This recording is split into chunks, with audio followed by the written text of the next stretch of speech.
Selamat malam. Selamat malam, Prof. Selamat Selamat malam, Prof. malam. Halo, bisa dengar suara saya? Bisa? Bisa terdengar dengan baik, Prof. Kita mulai kuliahnya ya. Karena saya nanti ada Zoom meeting juga dengan Pak Dirjen. Ya,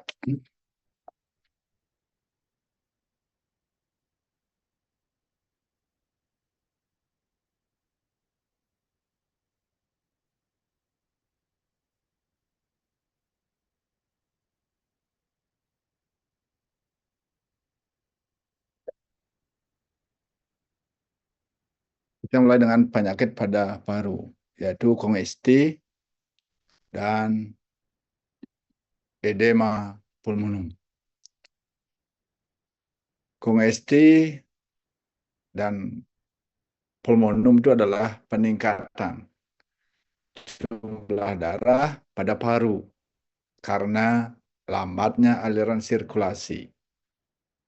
Ini menyebabkan cairan intravaskular keluar dari ke parenkim paru dan alveoli sehingga terjadi edema. Apa lambatnya aliran ini bisa karena dia tadi ada tekanan sehingga aliran darah itu lambat. Bisa disebabkan oleh eh, berbagai macam penyebab. Mungkin bisa tumor yang menekan aliran darah, bisa juga karena gangguan jantung. Nah, derajat gangguannya tergantung dari jumlah alveoli yang rusak.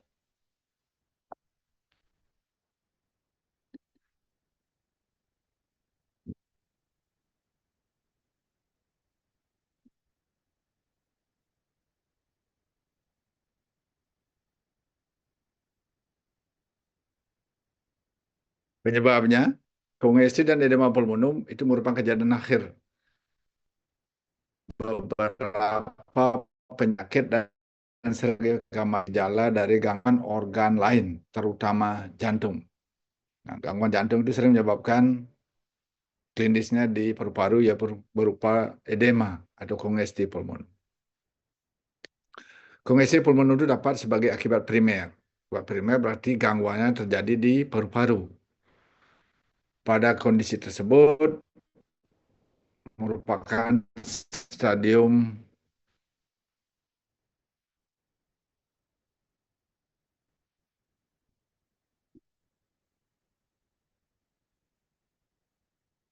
awal dari pneumonia.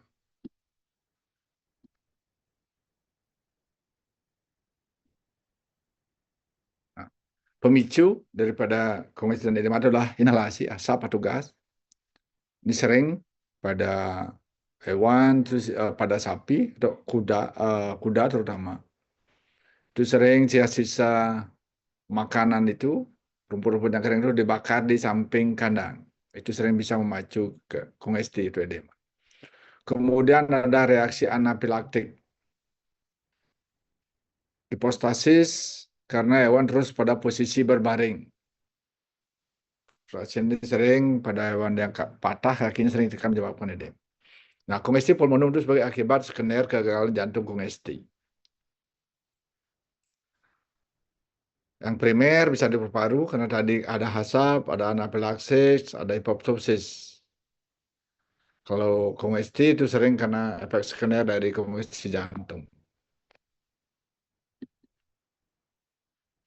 Nah, edema pulmonum atau kongesti pulmonum diawali, kemudian ada anafilaksis akut, pneumonia akut, kemudian infeksi gram bakteri, terutama gram negatif, kemudian keracunan organofosfat. Gejala klinis, respirasi yang dalam, dyspnea, kemudian dengan kepala. Kepalanya diluruskan, nostril melebar dan berpas melalui mulut. Gerakan napas adalah tipe abdominal dan torakal selama isi dan ekspirasi. Kalau hewan dalam posisi berdiri, itu kaki depan dilebarkan dan sendi siku itu dijauhkan dan kepalanya akan tertunduk. Depresi dia, hewan. Kecepatan respirasi meningkat, terutama jika ada hipertermia, yaitu pada kasus anafilaksis akut, dan setelah latihan berat atau awal kejadian pneumonia, sehingga respirasinya akan meningkat. Denyut jantung meningkat sampai 100 kali per menit, dan mukosa merah terang atau cyanosis. Bisa menjadi merah atau bisa menjadi cyanosis.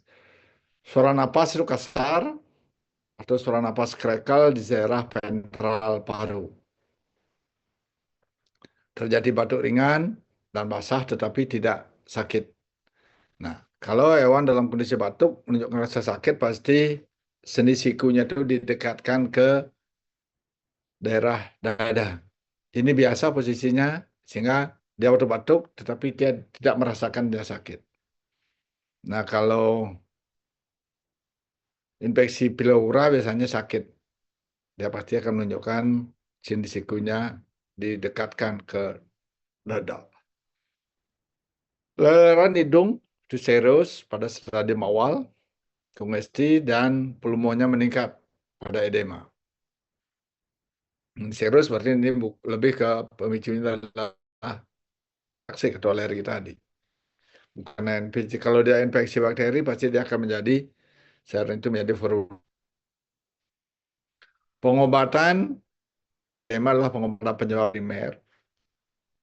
Cari penyebab primernya apakah kongesti pulmonum. Kalau kongesti jantung, maka dicarikan obat jantung. Hewan diistirahatkan pada tempat yang bersih, lingkungan yang kering, dan dihindari hewan itu banyak bergerak.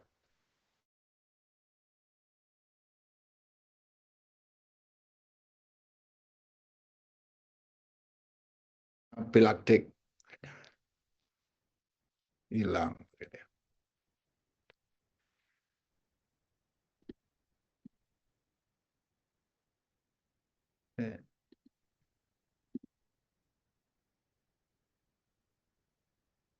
Kemudian kortikosteroid untuk mempertahankan integritas pembuluh darah dan menurunkan permeabilitas buluh vena. Antihistamin diberikan bersama dengan epinefrin pada edema akut karena anafilaksis. Ini obat-obat simptomatis, bukan obat kausatif. Misalnya anafilaksis itu dikurangi, dibantu untuk dengan epinefrin atau dikombinasi dengan kortikosteroid. Dalam pengobatan, obat yang diberikan adalah pemberian sodium meclophenamate dan asam asetil salisilat. Ini sangat baik untuk anafilaksis pada kuda dan sapi. Kortikosteroid dan NSAID untuk pengobatan karena menghisap asam kuda.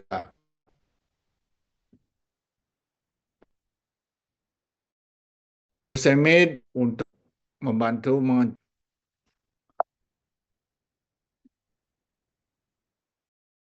kemudian antibiotik diberikan apabila itu ada indikasi ke infeksi bakteri. Kalau tidak, pasti dia diberikan epinefrin atau kortikosteroid tadi.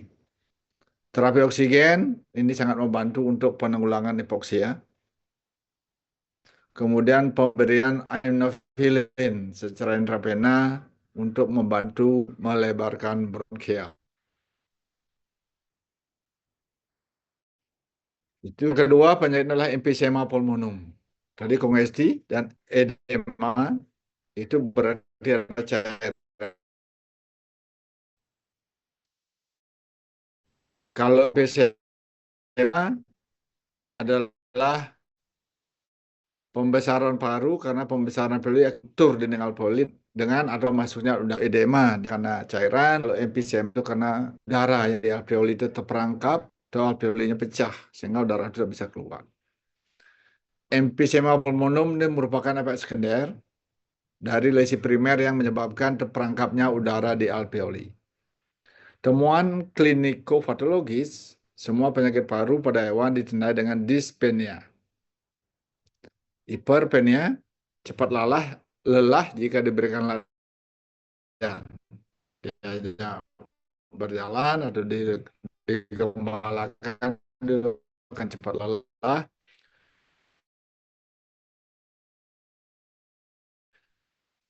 Sehingga ekspirasi itu lebih kuat pada inspirasi. Seharusnya itu berimbang. Ini gambaran emfisema pulmono. Ada parunya akan membesar. Lihat pembesaran paru, lihat dari kerja normal dan bentukan di bawah.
Pada kuda, bukan pada kuda umur di atas 5 tahun yang terus diberi pakan dedak,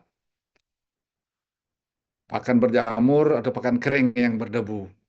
Itu sehingga akan menyumbat, dia terpaksa untuk ekspirasi hingga akan pecah alveolnya. Pada sapi karena pneumonia parasitik.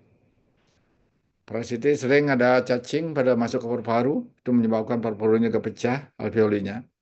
Atau traumatik retikuloperitonitis. Pada sapi itu sering terjadi traumatik retikuloperitonitis karena sapi itu tidak bisa milih pakan. Sehingga rumput yang bercampur dengan pecahan kaca atau dengan potongan kawat dari pagar itu sering termakan. Sehingga dia akan nyangkut di rumen dan menembus ke paru-paru. Atau keracunan tumbuhan. Pada spesies hewan yang lain, selain kuda dan sapi, itu karena akibat skener bronkopneumonia dan keracunan gas klorin. Nah, gejala klinis dyspnea ekspirasi dengan suara yang mendengkur saat ekspirasi dan suara paru krikel saat auskultasi di daerah emfisema. Bernapas dengan muka mulut, pengobatannya itu dengan terapi oksigen, antihistamin, atropin, dan kortikosteroid. Itu yang emfisema, lanjut ke pneumonia. Pneumonia adalah peradangan parenkim paru diikuti peradangan bronkial dan pleura. Manifestasi klinisnya adalah peningkatan respirasi, perubahan karakter dan kedalaman respirasi, dan suara napas yang abnormal, dan adanya toksemia. Etiologinya, pneumonia ini dapat disebabkan oleh virus, bakteri, maupun kombinasi keduanya. Jamur juga sering, ada parasit, cara fisik, dan kimia. Kebanyakan pneumonia pada hewan berasal dari peluasan infeksi pada bronkus dan sebagian secara hematogenus.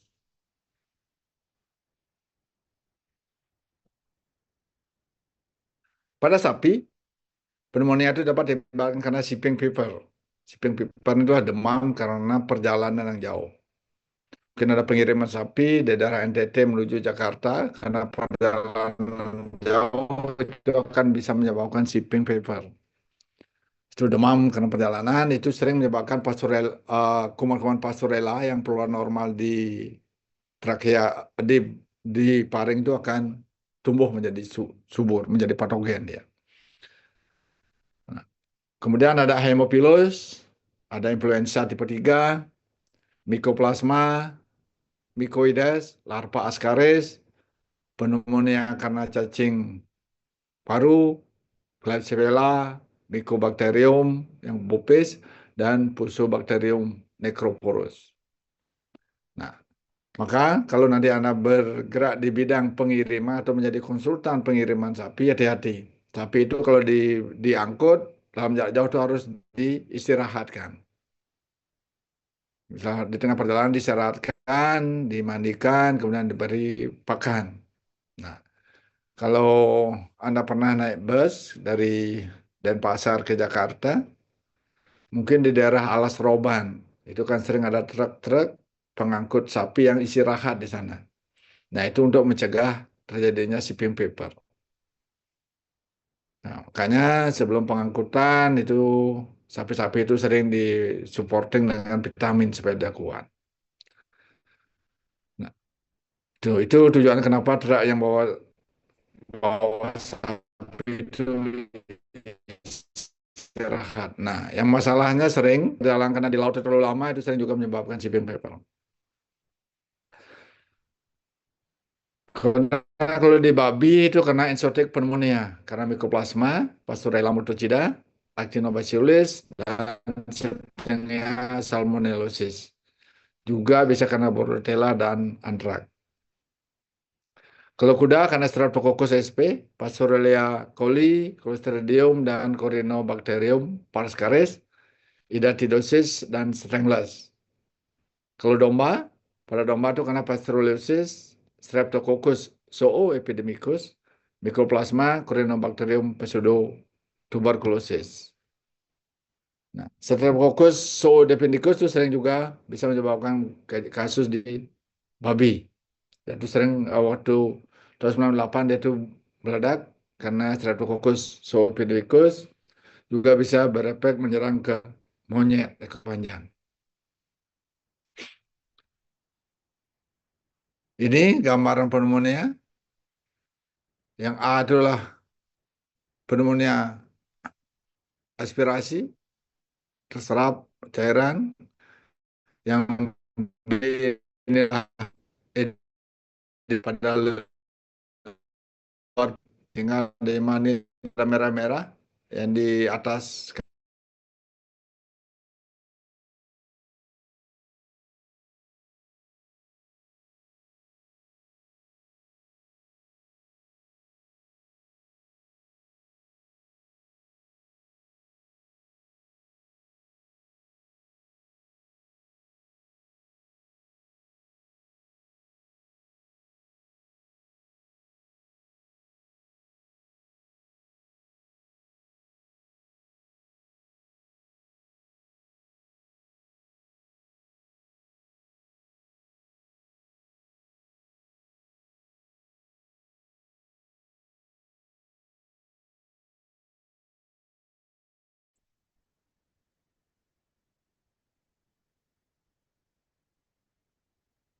Epidemiologi, di samping karena agen infeksius penyebab pneumonia, ada faktor risiko yang mempermudah kasus pada hewan. Ada 3 faktor risiko yang mempengaruhi patogenesa pneumonia, yaitu hewan, lingkungan dan manajemen, dan patogen. Nah, ini harus diperhatikan. Ini sering disebut dengan segitiga epidemiologi. Ada hewannya, ada lingkungan, dan ada agen, ada patogennya. Ini harus seimbang, karena kondisi hewannya harus seimbang, jumlah patogennya harus rendah, dan lingkungannya sangat baik.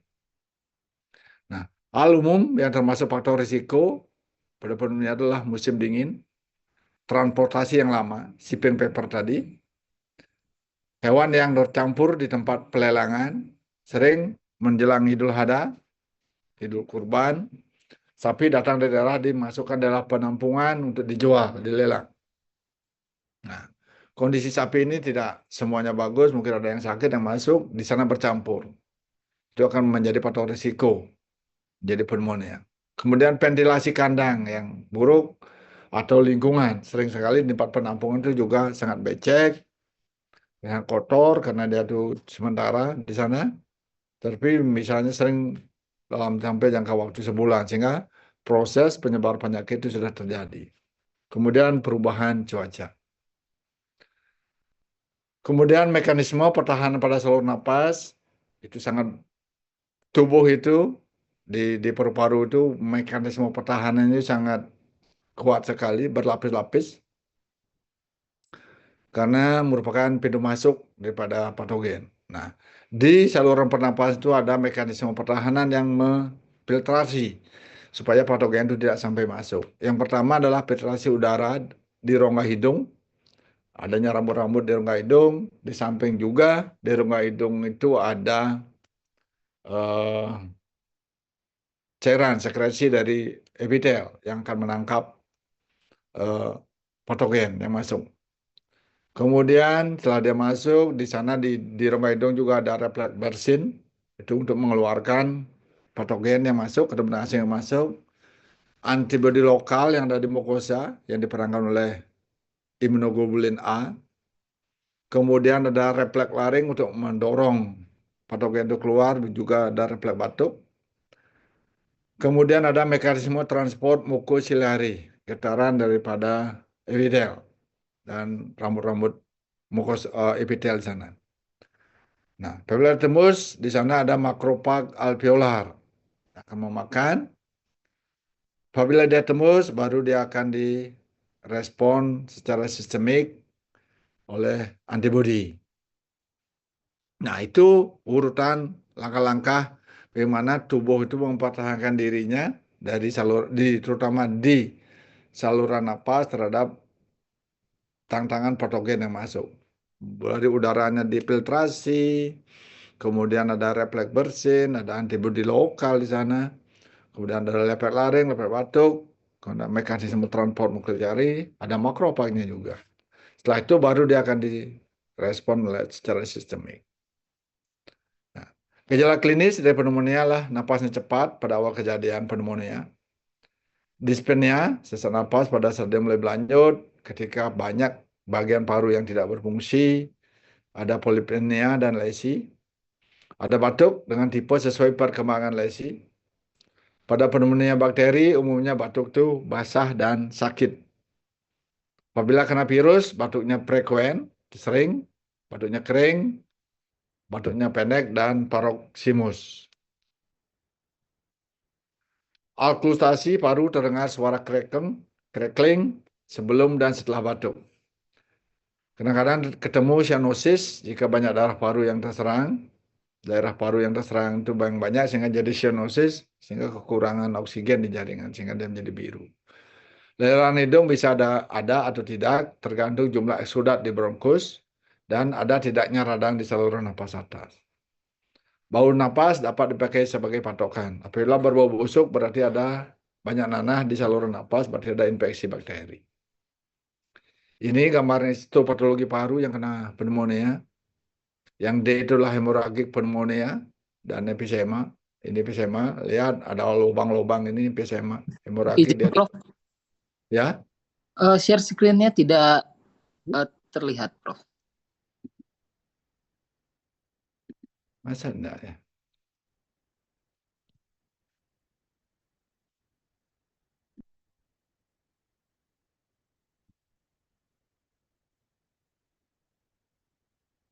Hilang kok hilang. Sekarang udah lihat, sudah kelihatan deh. Sudah Prof. Hilang, terganggu jaringan. Ini gambaran paru.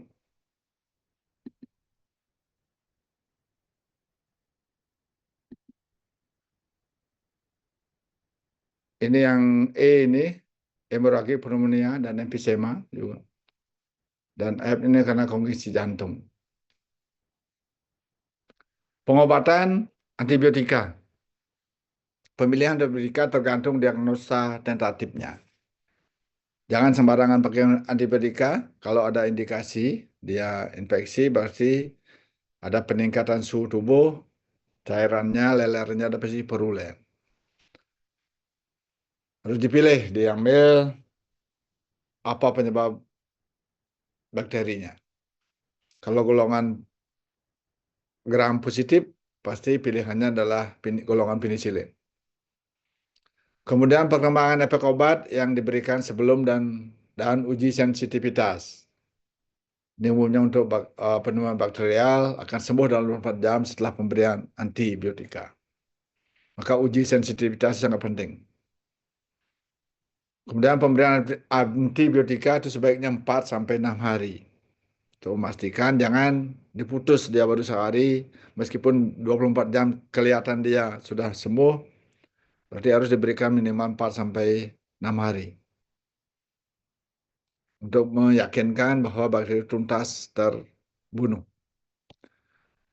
Hal-hal yang sering menyebabkan kegagalan dalam pengobatan pneumonia bakterial adalah perkembangan penyakit yang sangat cepat setelah pengobatan. Artinya, antibiotika itu belum sampai ke sasaran, patogennya lebih cepat berkembang menyebabkan gangguan. Kemudian adanya pleuritis atau absces pulmonum, ini akan menghambat masuknya antibiotika ke paru-paru. Adanya bakteri yang resisten obat, ini jelas ada hubungan dengan dosis obat yang tidak tepat dan pemilihan antibiotik yang tidak tepat terhadap bakteri. Sehingga sering pengobatan yang tidak tepat itu akan berisiko terhadap resisten. Ada resiko lain, ada penyakit yang tidak sensitif terhadap antibiotika. Nah, pemberian obat juga sering dicampur pakan atau air minum. Ini dilakukan terutama untuk hewan dalam satu farm yang banyak, maka sering dicampur pakan supaya lebih efektif dan efisien. Nah, dan di samping itu pemberian obat yang dicampur di pakan ini juga berguna untuk mencegah pneumonia subklinik. Karena nanti kalau Anda bekerja di suatu farm yang besar, ini harus dipertimbangkan. Artinya ada suatu kasus dianggap seluruh populasi di farm itu sudah terinfeksi. Penentuan dosis untuk obat dicampur pakan ini adalah berdasarkan konsumsi air dan bahan kering dari pakan. Nah, perlu diperhatikan. Kortikosteroid dapat digunakan untuk pneumonia akut, kemudian ada bronkodilatator seperti clenbuterol dan NAID. Peradangan, kalau dia radang, hewan itu ditaruh pada kandang yang hangat, berikan ventilasi yang baik, kurangi manusia yang lalu lalang di sekitar kandang, beri air minum selalu segar, dan pakan bebas zat alergen. Terapi suportif yaitu dengan pemberian oksigen. Nah, itu penyakit di paru, kemudian lanjut ke penyakit pada pleura dan diafragma. Ada hidrotorak dan hemotorak. Hidrotorak dan hemotorak adalah akumulasi transudat edema atau darah pada rongga pleura, dimanifestasikan oleh respirasi yang kasar karena kolapsnya bagian ventral paru. Kalau penyakit pleura, parunya normal, tetapi dia ditekan di rongga pleuranya tuh, celah antara paru dengan pleura itu diisi oleh cairan. Atau bisa juga diisi oleh darah. Itulah yang menekan paru-paru sehingga tidak bisa mengembang paru-parunya. Ini gambaran pleura, pneumotorak, dan hemotorak. Ini ada darah merah banyak di ruang rongga dada. Etiologi hidrotorak pneumotorak merupakan ikutan dari penyakit lain. Hidrotorak itu sering akibat dari edema karena gagal jantung kongestif. Ada hipoproteinemia, terutama albumin darah itu rendah, itu sehingga menyebabkan pembuluh darah itu bisa pecah. Karena African sore sickness, penyakit radang kuda Afrika, bovine viral leukosis, ruptur ductus thoracicus. Ductus thoracicus itu isinya biasanya cairan limpa. Hemotorak itu sering akibat luka traumatik dinding torak dan adanya tumor pada pleura. Akumulasi patogenesanya, akumulasi cairan dalam rongga pleura itu menyebabkan tekanan atelektasis bagian ventral paru. Derajat atelektasis ini mempengaruhi keparahan dispenia. Tekanan pada atrium oleh cairan itu menyebabkan peningkatan tekanan pada vena. Gejala klinis tidak ditemukan gejala klinik sistemik. Gejala klinis sistemik itu berarti ada demam, Itu gejala klinis sistemik. Meskipun anemia hemoragik yang akut terjadi ketika perdarahan hebat di rongga pleura. Dispnea berkembang secara gradual, itu pelan-pelan, tambah lama tambah parah. Suara napas tidak terdengar, diikuti dengan suara dul pada perkusi pada pendal dada. Karena ada cairan, sehingga suara napas itu tidak terdengar. Di auskultasi pun tidak akan terdengar karena tertutup oleh cairan. Kalau dari perkusi akan terdengar suara dul. Terjadi secara bilateral pada kuda atau unilateral pada beberapa spesies. Sehingga hidrotorak ini bisa bilateral, bisa unilateral. Tidak ada gerakan dada pada darah yang kena. Pada hewan yang kurus itu menyebabkan celah interkoste menjadi menggelembung. Amplitudo pulsus vena jugularis itu menjadi meningkat. Cara patologi klinik dilakukan torakosintesis, didapatkan cairan bening yang bebas bakteri tetapi kaya protein. Pengobatan terhadap penyakit primer, aspirasi cairan torak dan transfusi darah. Yang kedua ada pneumotorak.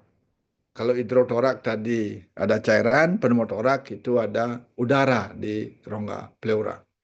Sedangkan secara normal yaitu tidak boleh, dia itu ruang hampa, sehingga paru-paru itu bisa kembang kempis. Nah, pneumotorak adalah kumpulan dalam jumlah banyak udara pada rongga pleura, sehingga menyebabkan paru itu kolap. Yang tadi karena air, sekarang karena udara yang menekan. Etiologinya ruptur paru merupakan penyaling paling banyak. Parunya pecah, sehingga udara itu masuk ke pleura. Ruptur dinding torak dari luar, ini sering karena tertusuk oleh ranting pohon, jadi sering menyebabkan udara luar itu masuk. Itu terjadi secara spontaneous, traumatik atau iatrogenik, gas karena infeksi bakteri, atau tulang iga yang patah yang menusuk paru. Itu traumatik. Gejala klinis pada dispnea yang akut, pergerakan tulang iga pada sisi yang terkena itu menurun, sedangkan darah yang normal itu akan meningkat. Sehingga gerakan dadanya itu akan tidak seimbang antara kiri kanannya, tergantung daerah mana yang terserang. Kalau kiri yang terserang, berarti kirinya akan diam, yang kanannya akan aktif. Pada auskultasi, intensitas suara paru itu menurun, bahkan hilang, karena tertutup oleh udara. Mediastinum membesar ke arah yang normal, menyebabkan pergeseran darah apek bis jantung. Kalau dia di rongsan, ujung jantungnya itu akan bergeser. Suara jantung pada sisi yang terkena seperti suara metal, sehingga akan nyaring karena ada udara sana yang menghantarkan. Perkusi pada serang terdengar suara resonan. Pengobatan karena luka di dinding dilakukan pembedahan dan dijahit. Pada pneumotorak sederhana, hewan itu dapat diistirahatkan. Pada pneumonia yang tensi tinggi sehingga kuda itu sulit bernapas, maka dilakukan torakosintesis, dikeluarkan udaranya sana.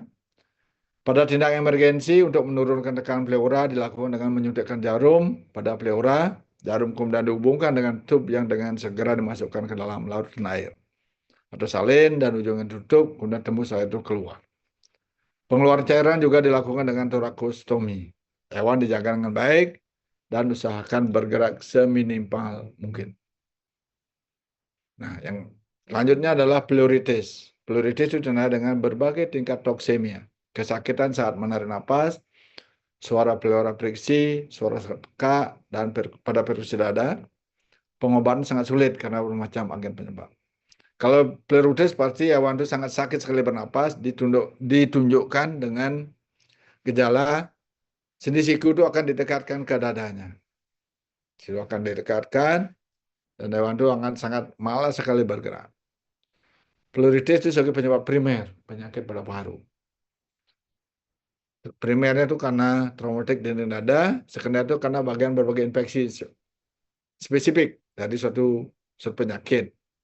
Seperti tadi, Pasturella, ada actinobacillitis, tuberkulosis, mycoplasma, dan traumatic reticulosis juga bisa menyebabkan pleuritis. Gejala klinik, kalau pleuritis pasti sering kena infeksi deh. Karena luka dari luar dia akan bisa menyebabkan infeksi. Itu demam, gejala sistemiknya demam, ada toksemia, takikardi, anoreksia, depresi, ada nasal diska juga dan batuk. Tidak dapat bergerak. maka dia tuh sangat malas sekali berat karena sakit, sedikit bergerak sambil nafas itu dia akan sakit. Nostrilnya pasti melebar karena sulit napas, dilebarkan nostrilnya untuk menghirup udara. Sakit pada pleura itu ditandai dengan menggaruk hidung, powing. Misalnya kalau dia masih tidak terlalu sakit, maka hidungnya itu akan digaruk oleh hewan. Atau mengendak-endakkan kaki belakangnya ke halaman atau ke lantai atau ke dinding kandang. Yang jelas lebih parah dia akan mendekatkan siku ke badan, gelisah. Napas yang cepat dan dalam ditandai dengan gerakan dada dan abdomen yang jelas. Pengobatan terapi antibiotika. Drainase dengan rongga pleura. Jika respon pengobatan antibiotika itu sangat jelek. Sehingga antibiotika itu langsung dimasukkan ke rongga pleura untuk dicuci. Sehingga hati-hati juga saat memberikan drainase karena cairan di pleura itu dapat menekan paru. Nah, kalau pasti cairan yang dipakai mencuci itu akan berbau busuk karena ada sena infeksi bakteri. Pencucian pleura itu untuk membantu menghilangkan fibrin, debris atau radang atau jaring nekrotik yang terbentuk akibat infeksi tersebut. Maka untuk pencucian ini digunakan set-tube yang unbirek. Satu sisi aja dari atas cuma bisa masuk dan keluarnya ke bagian bawah, dan dari udara di luar itu tidak masuk bisa ke dalam. Nah, untuk pencucian itu bisanya diperlukan 5-10 liter larutan salin. Kemudian bisa juga dilakukan torakotomi untuk mempercepat pengeluaran cairan. Tapi hati-hati, torakotomi harus diawali dengan pembuatan paru-paru buatan supaya respirasi itu bisa berjalan. Karena pada saat torakotomi, udara di luar akan bisa masuk sehingga bisa menyebabkan paru-paru kolaps.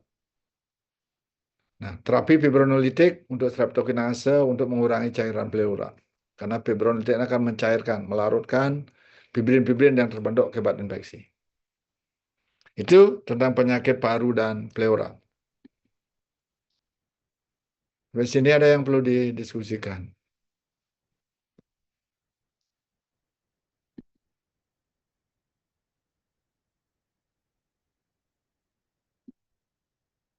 Nah, di sini mohon maaf karena